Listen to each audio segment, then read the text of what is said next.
This is an important motion, and I thank the mover for bringing this subject to the attention of the House.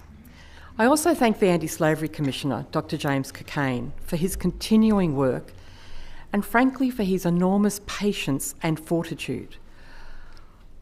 We didn't learn about this when we watched Four Corners, because time and time again, Dr Cockayne has brought to our attention the issues facing vulnerable workers held in slave-like conditions in New South Wales.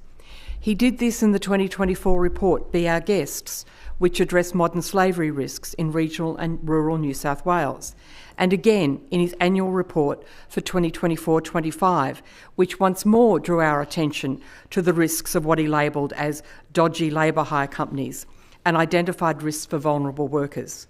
Risks also identified by much of the evidence received by the Joint Modern Slavery Committee, which is soon to report. And how has this government responded? Even after the Labour-linked McKell Institute has raised this issue and called for New South Wales to set up a standalone labour hire licensing scheme, echoing the solution identified by the Anti-Slavery Commissioner, this government has done nothing.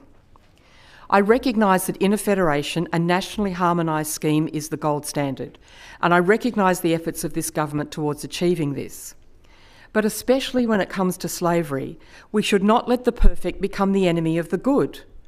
We have been told about the conditions in which too many of our labour hire workers are held. We've been told by the coroner of what happens to a young life when we offer no other solutions.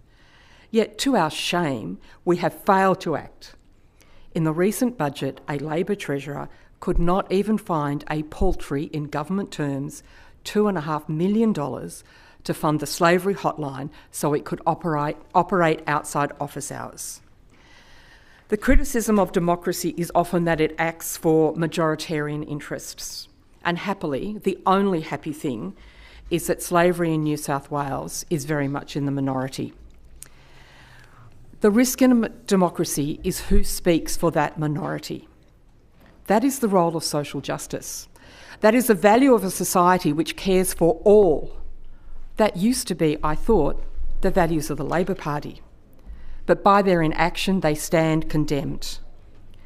I recognise that developing a standalone labour hire licensing scheme is hard work, but nowhere near as hard as backbreaking 60 to 80 hours a week of hard manual work with no pay, confiscated identity documents, and no liberty to leave the place of work. It is time to do now. We stand condemned if we do not.